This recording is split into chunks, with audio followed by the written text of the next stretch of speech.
of Ireland. Raising funds for the Irish Heart Foundation with our Big Blue Box Volunteer Challenge from the 2nd to the 16th of September. Welcome back to Southeast Radio's Business Matters with me, Carl Fitzpatrick.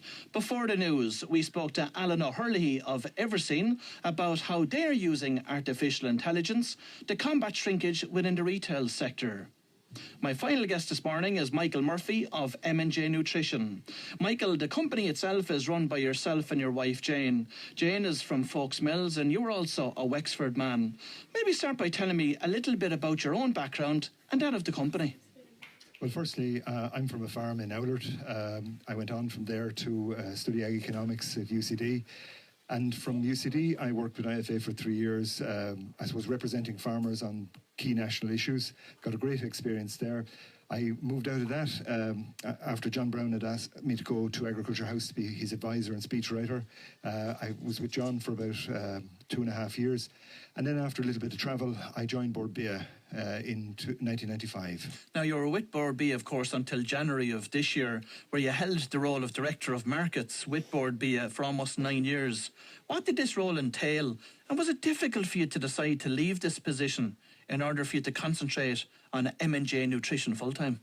I think the role of Director of Markets in Board BIA is one of the best jobs in the country, and I loved it. I headed up what initially was about 7 overseas offices, and during my time it moved to about 13 by the time I'd left.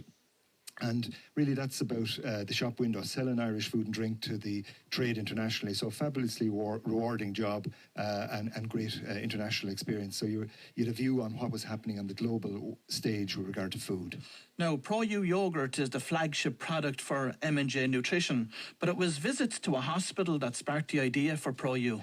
I suppose there were 2 key things that sparked it. Definitely hospitals. My departed parents and my sister were in hospital here in Wexford and well cared for, but while I was there I was always watching what was happening around nutrition. The second influence would have been very much around travelling, particularly in North America, looking at what was happening in the whole world of health and wellness and how food could be used as an instrument to improve your health. Tell me, what's the value proposition for ProU? And really what we're saying is a 150 gram pot of ProU will give you all your vitamin D for a day, 80% of your calcium and 20% of your protein. And the 3 of those work in combination for bone and muscle health, combined with regular exercise. Now, entering the crowded yogurt market is a difficult task ahead for you. You're up against massive competition ranging from Danone to Muller and to Yoplait. How are you going to compete against them?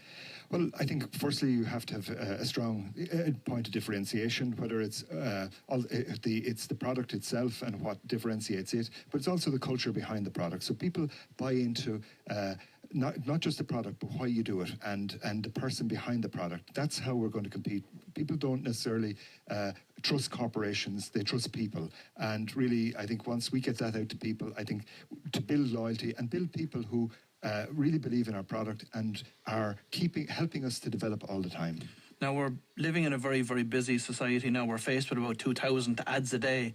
Do people really have the time to see what goes on behind the scenes with a company and to understand them? I think people are getting more and more interested in what they put in their bodies, and where it's important, they're actually researching it and they want to know. So every piece of information on ProU is on our website, and we will have lots of people going in there and actually looking at it, coming back with questions within it. Now you'll also get the influencers telling people about it, particularly doctors, nurses, nutritionists. ProU is very much a collaborative product, and the journey of turning an idea into a viable proposition began by consulting renowned dietitian Rochelle Flanagan. Well, Rochelle, and among others that we've worked collaboratively on it, but the idea, I suppose, sparked about 3 years ago, very much working with Chuggas in Moore Park, with the idea with Killowen Farm, who are now producing on our behalf, and with a number of other people within it. And then Rochelle really brought the understanding and science to it, that this was a key need out there for consumers, and we could meet it by a fortified yogurt. Now, as you say, Killowen Farm and of course Glanbia have also been instrumental in bringing a finalised product to the supermarket shelves. Firstly, how did these relationships develop, And what roles do they play in the production process? Well, I've tried to have is a collaborative relationship with Cologne on one side in terms of working with them and adding value to their business, not just on our own. Glanbia are one of the greatest food companies in the world with sports nutrition, and I believe we need to make that nutrition mainstream. So Glanbia have been very supportive in terms of the ingredients. So we buy our dairy proteins, our dairy calcium, and our vitamin D from Glanbia. So again, partnering with someone like that is very, very important to ProU as a company. Now, if you've just tuned in, I'm speaking to Michael Murphy from M&J Nutrition. Michael, once the product had been finalised, yourself and Jane were charged with the task of selling ProU. Initially, how did you go about promoting this new product? Funnily, the actual pitching this product into the retailers wasn't the hardest part of the project because the product is clearly differentiated. It had been well researched. We could very clearly demonstrate that there was a customer need out there. Once we got on shelves, it's not rocket science. Really what you've got to do is get people to experience the product. We launched at Bloom. We had a really fantastic response from consumers at Bloom. And within a week, we were in 12 Super Value stores in Dublin. Again, on the ground, tasting the product with consumers, engaging with them with regard to it.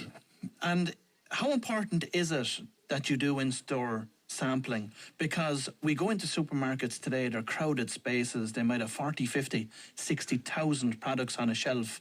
So without that human interface there, could you succeed? I think it's critical to it, but there's a whole lot of dimensions to it. Like, and maybe to give it, once you're getting publicity on one side for it, that you're in the store, you're on social media, you're getting dietitians and others talking. They all combine to do it. But I think in-store activity at this stage of the product is critical. At this stage, you've been successful in getting a listing in both Super Value and Tesco stores. But for the benefit of our listeners, provide them with an insight into the process of securing such a listing. Well, really what you need to do is before you actually get to meet a buyer, you need to have your proposition worked out, well thought through. You need to clearly be able to help a Tesco or a Super Value understand who's going to buy the product and why they're going to buy the product and where it's going to fit on the shelf and what need it's going to service for consumers. So before you ever get there, you need to have all that work done. The hour or so you sit in front of a buyer is not the most important hour. It's the work that you do beforehand within that. Then there is quite detailed systems. Once you get the listing, it can take months to actually get on shelf because you have got to go through product setup forms, supplier setup forms. So there's quite a bit of work to be done on that front. Now, what happens if the product doesn't move quickly enough off those shelves, be on the verge of losing a listing within 12 months? Yeah, I think what we've tried to do for a start is actually work on a small geographic area to actually focus the product on and build and learn, make our mistakes small within that.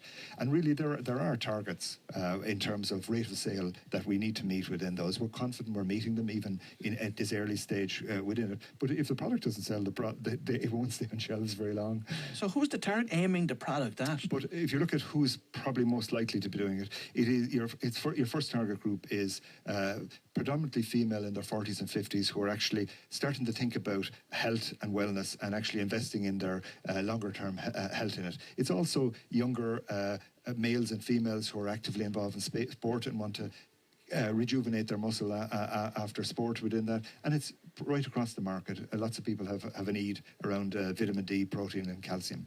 So how important will it be for you to develop relationships with key stakeholders within the healthcare sector, from GPs to consultants and to dietitians? That's a critical part of the whole project, and that started much earlier than the time we got on shelf.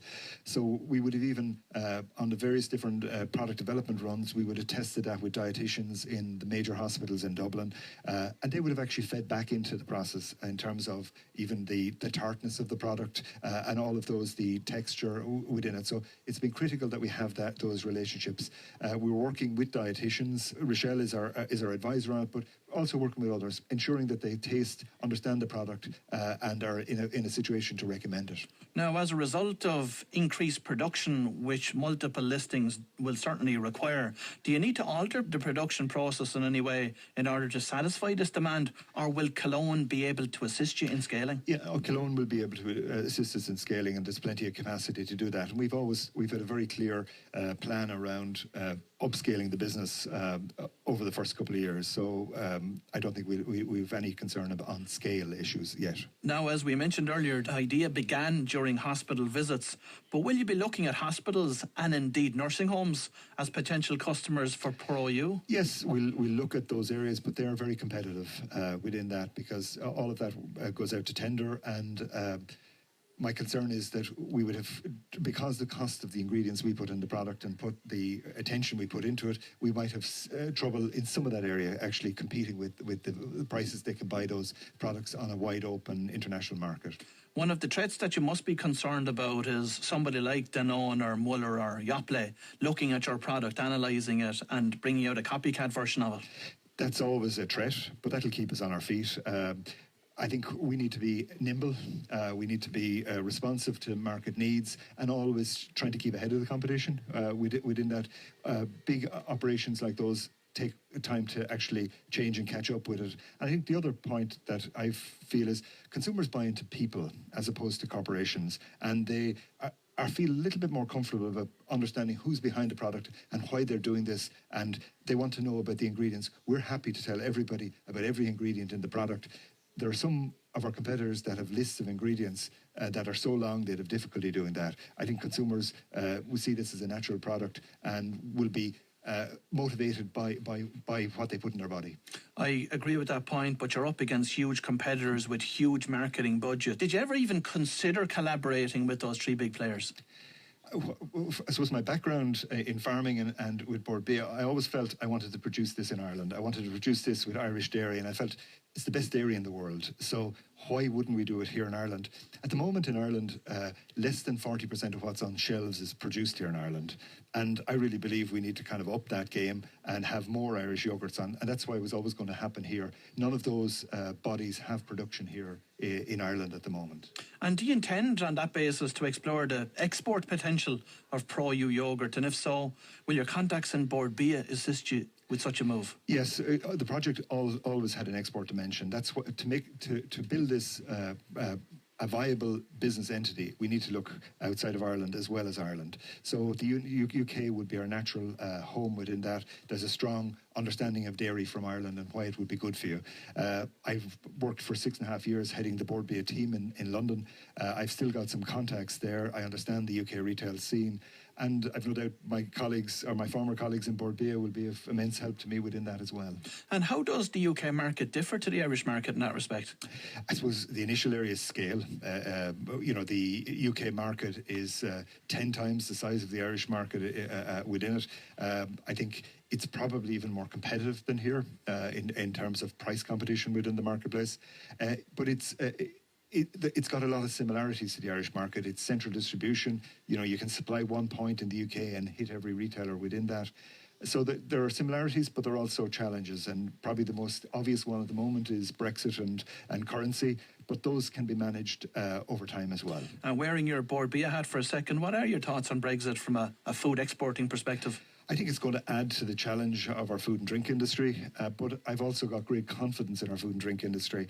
I headed our markets team in 2008 and 2009, where sterling devalued by about 30%. We went to near parity, and Irish companies survived. They had to make their businesses far more lean, and they did it. And they managed to re-win that business in the UK market.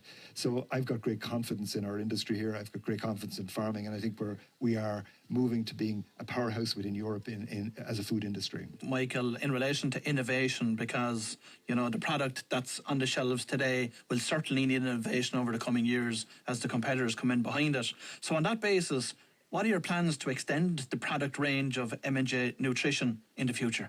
I think we're talking future. Really what I want to do now is bed down the yogurt product, but we have plans to extend it because the brand, once we build the brand, then we can look to other areas and innovation within that. We'll be working with Teagasc in terms of trying to see how we can get dairy products and nutrition into other products within the consumer's repertoire of food. Well, that was Michael Murphy from M&J Nutrition, and I'd like to thank Michael for sharing his story with us this morning, and we certainly wish him every success as he competes against the giants within the yoghurt sector. At this point in the programme, I would like to bring your attention to a training course